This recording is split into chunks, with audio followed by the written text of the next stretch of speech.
Buenos días y bendiciones, amados hermanos. Le damos gracias a Dios por la oportunidad y el privilegio que me concede de poder tener otra presentación más de esta materia o curso, la historia de la iglesia cristiana. Y en esta ocasión vamos a hablar de la reforma, a propósito de que en este mes se celebra aquí en la República Dominicana el mes de la Reforma Protestante.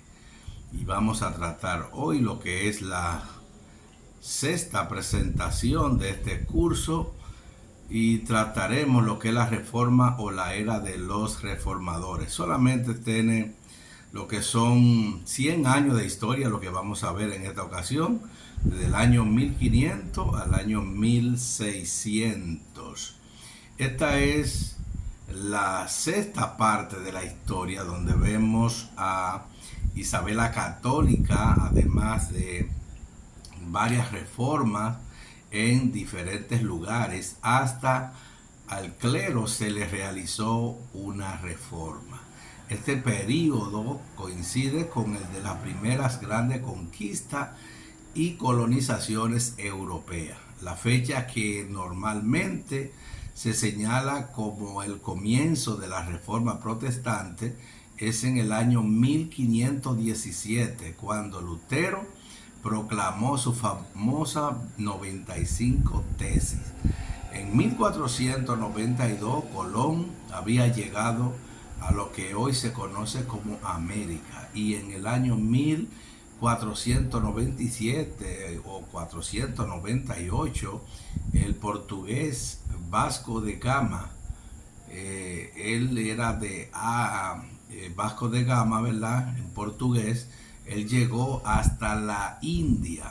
Hernán Cortés conquistó la capital de México, y eso fue en el año 1521. Y ese mismo año, en la Dieta de Moore, el imperio alemán declaró hereje a Lutero. Podemos ver que en esos 100 años pasaron muchos acontecimientos en estos 100 años de historia, y vemos cómo hubieron varias conquistas, incluyendo la conquista de América. La Confesión de Hamburgo fue un momento culminante en la historia del luteranismo. Él tuvo lugar en el año 1530, y un par de años más tarde Pizarro se adueñó de la Inca Atahualpa, con la cual se aseguró la conquista de Perú. Luego, al estudiar la reforma, no hay que olvidar que fue también el tiempo de las grandes empresas coloniales de España, pero también de Portugal, que resultaron en la más rápida difusión del cristianismo de toda la historia. Como vemos, o como hemos visto hasta este momento, en varias partes de Europa habían comenzado un movimiento reformador como los de Wycliffe, Juan Hus y Jerónimo Savonarola, como lo vimos la semana pasada. Y la principal figura de la reforma que aparece aquí, de la reforma católica en España, fue la reina Isabel. Ella generalmente conocida como la reina Isabel la Católica, quien se dedicó a restaurar la vida monástica tanto de varones como de mujeres, y también a reformar la conducta de la educación del clero. Pero es importante señalar que Cisneros, un erudito y reformador, él fue también un gran inquisidor, pues estaba convencido de que la reforma que se necesitaba era una reforma moral y espiritual, pero no doctrinal. Pero la reforma misma no estallaría sino a principios del siglo XVI con la obra de Martín Lutero. Lutero fue un monje agustino y profesor de la universidad, quien tras larga peregrinación espiritual halló sosiego en la justificación por la gracia de Dios. Lutero era un estudioso de las Sagradas Escrituras, y él cuando se encontró con el libro de Romano, en el capítulo 1, él comienza a leer detalladamente. Ahí fue que llegó a la conclusión liberadora a que la justificación no era algo que se alcanzaba por la justicia propia, sino que era un don de Dios, de la gracia de Dios, quien declaró justo a quien todavía es pecador. Él comienza a leer desde el capítulo 1, pero en el capítulo 5 él se da cuenta que nosotros éramos justificados por la fe. Como dice el apóstol Pablo, justificados pues por la fe, tenemos paz para con Dios por medio de nuestro Señor Jesucristo. Fue esa la convicción que le llevó primero a protestar contra la venta de indulgencia y luego contra buena parte de la doctrina y las prácticas tradicionales de la iglesia. Cuando Lutero protestó en el año 1517 contra la venta de la indulgencia, esto causó gran revuelo en Alemania, donde muchos vieron en Lutero y sus acciones una protesta en nombre del creciente nacionalismo alemán. Por una serie de circunstancias políticas, las autoridades eclesiásticas tomaron algún tiempo en responder el reto de Lutero. Y cuando por fin lo hicieron, era demasiado tarde para tener la difusión de la doctrina de Lutero.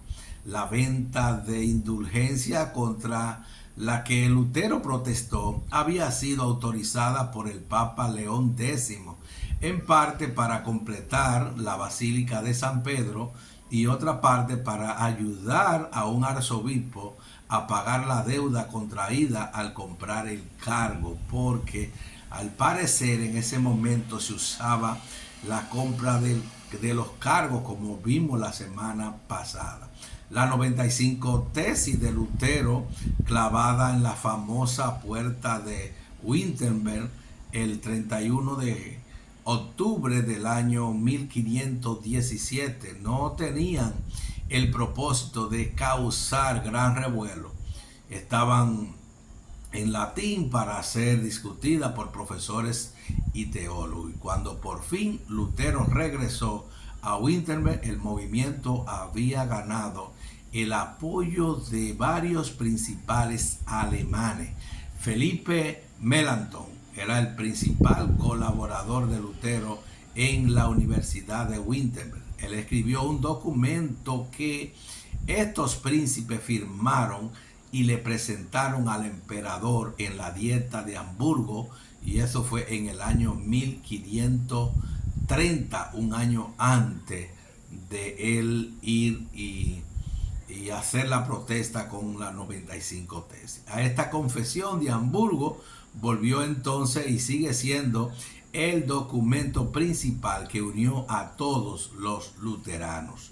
Aunque la protesta de Lutero comenzó por motivo de las indulgencias, sus preocupaciones iban mucho más allá, porque él estaba bien preocupado por lo que estaba pasando en la iglesia, e incluían buenas partes de las doctrinas y la prácticas medievales. Frente a ella, Lutero sostenía que las escrituras tienen una autoridad superior a cualquier teólogo, a cualquier papa o a cualquier concilio, y por ello produjo una traducción de la Biblia al alemán que vino a ser una de las obras clásicas que le dieron forma y uniformidad a esa lengua.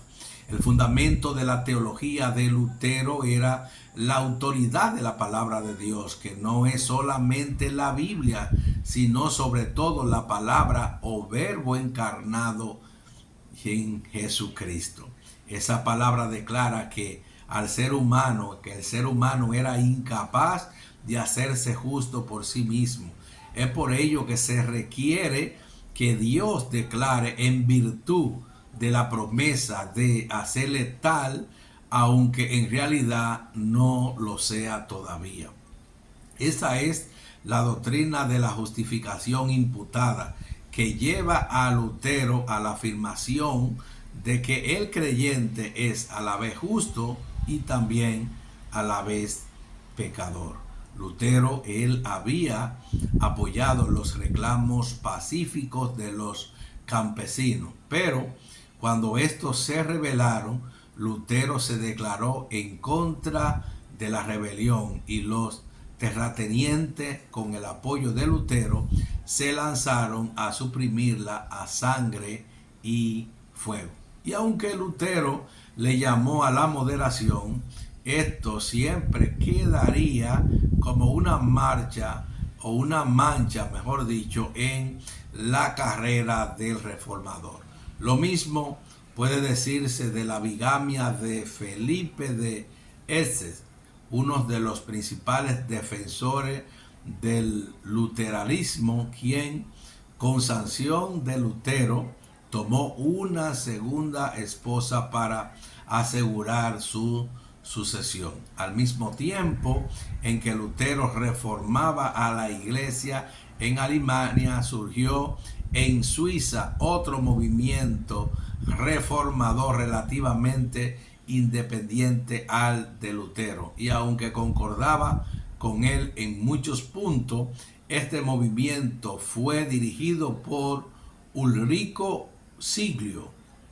También en Suiza floreció el francés Juan Calvino, quien adoptó postura intermedia entre Lutero y Zwinglio, y cuya institución de la religión cristiana él vino a ser el fundamento de toda una tradición teológica, lo que se conoce como la tradición reformada. Lutero insistía en la presencia física del cuerpo de Cristo en el altar, mientras Zwinglio decía que esa presencia era simbólica.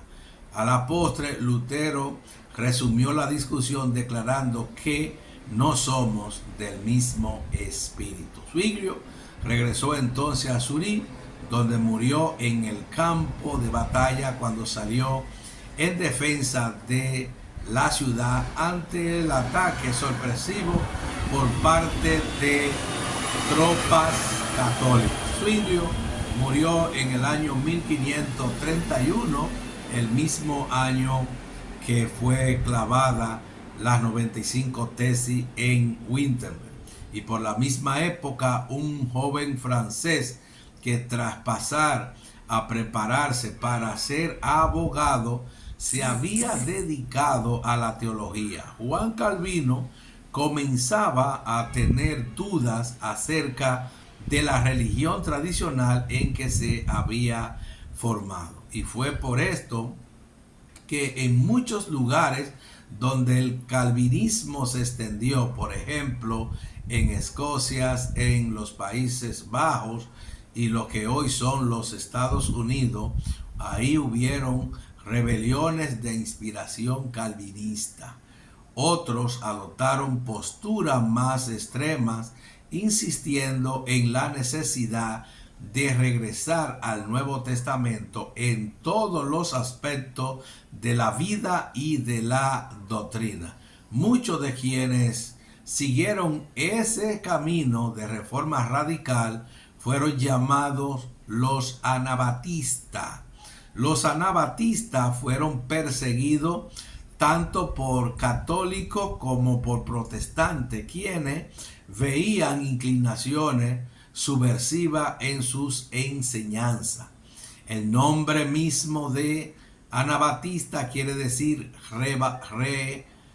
rebautizador, y le fue impuesto al movimiento desde fuera por los llamados anabatistas, que no creían que estaban rebautizados, sino que estaban bautizando por primera vez a personas cuyo bautismo en la infancia no era el válido.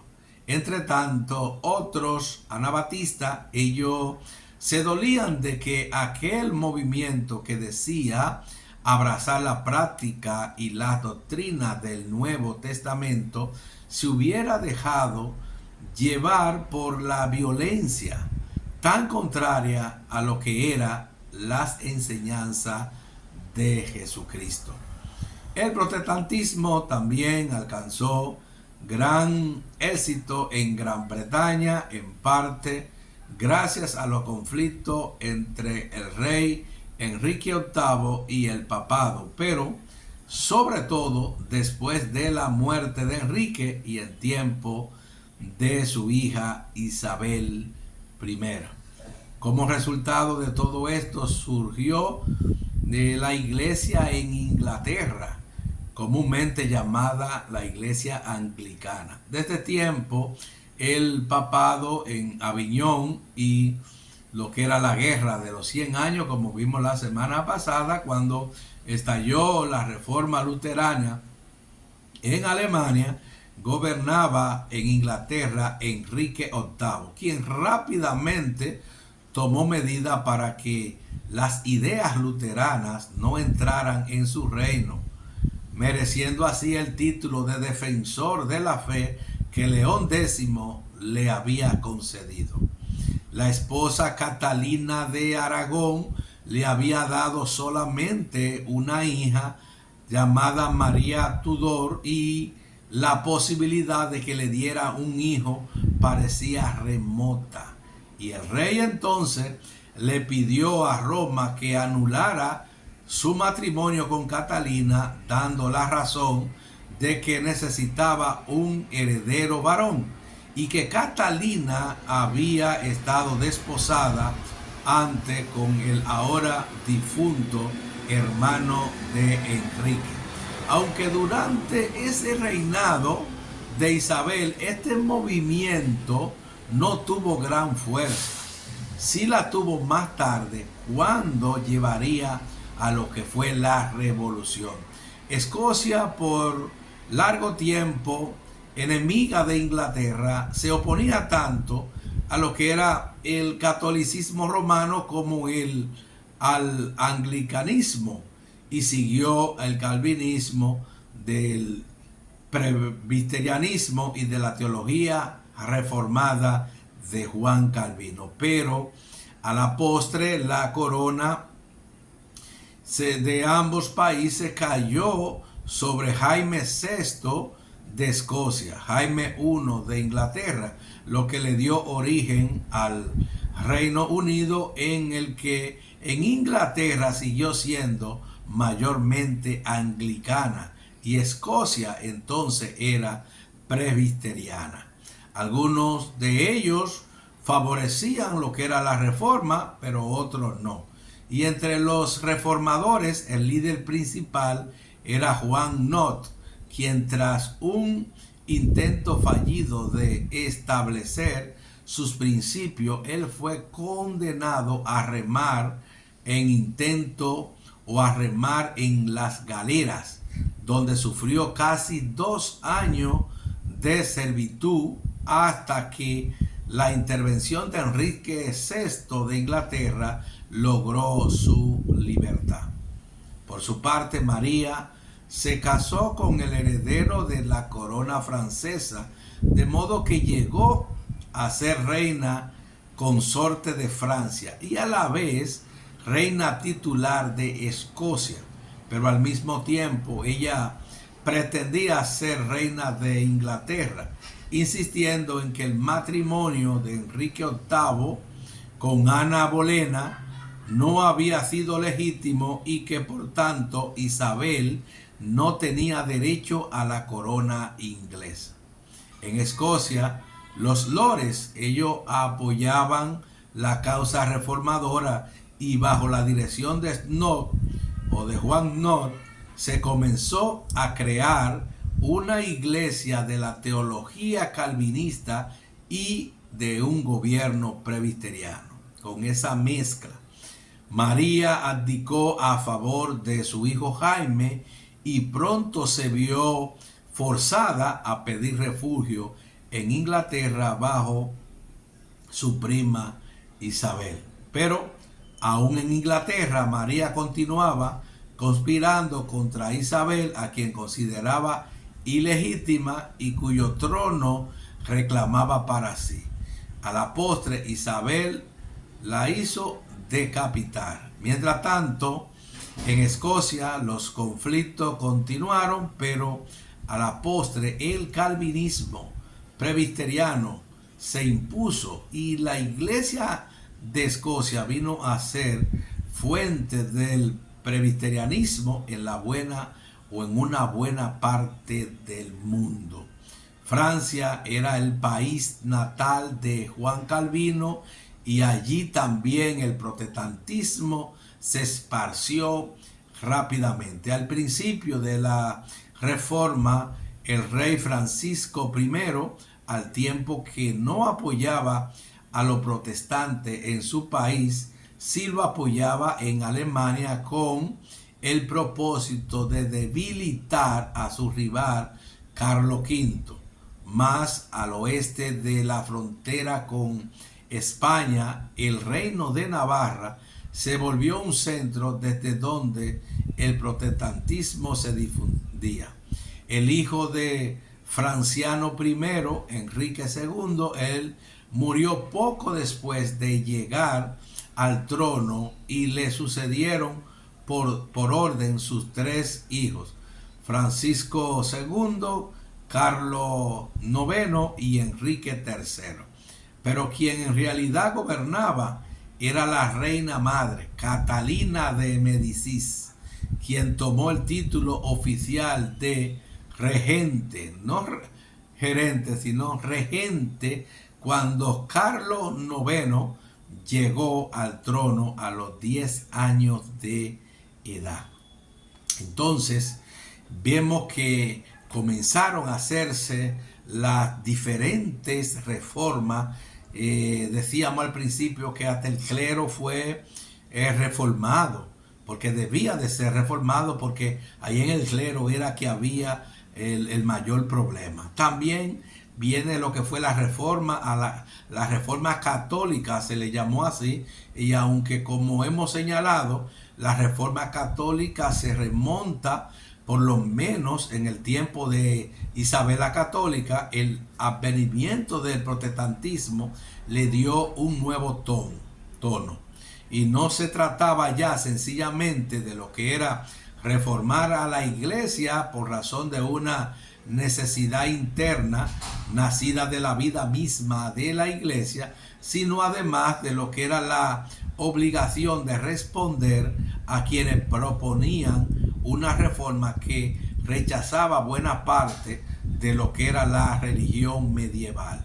También vinieron las nuevas órdenes y al iniciarse la era de los reformadores eran mucho más lo que se dolían del triste estado que había llevado a las órdenes monásticas, y Erasmo de Rotterdam y los humanistas, ellos criticaban su ignorancia. Y vemos entonces que había entre los papas un papa que era el reformador. Y cuando Lutero clavó las 95 tesis en Wittenberg, el papado estaba en manos de León X, quien tenía más interés en embellecer la ciudad de Roma y en aumentar lo que era el prestigio y el poderío de su familia, los Médicis, que en los asuntos eclesiásticos. Él tenía más que atender, o su misión, vamos a decir, era de atender más a la familia y ser una familia poderosa, que atender a lo que eran los asuntos eclesiásticos. Pero para él, Lutero y su protesta no fueron más que una molestia y una interrupción en medio de sus planes. Por lo tanto, no solo los protestantes, sino también los católicos de espíritu reformador estaban convencidos de que la reforma religiosa que tanto se necesitaba no vendría de Roma. El Papa Clemente VII era primo de León X y su política fue muy semejante a lo de su pariente.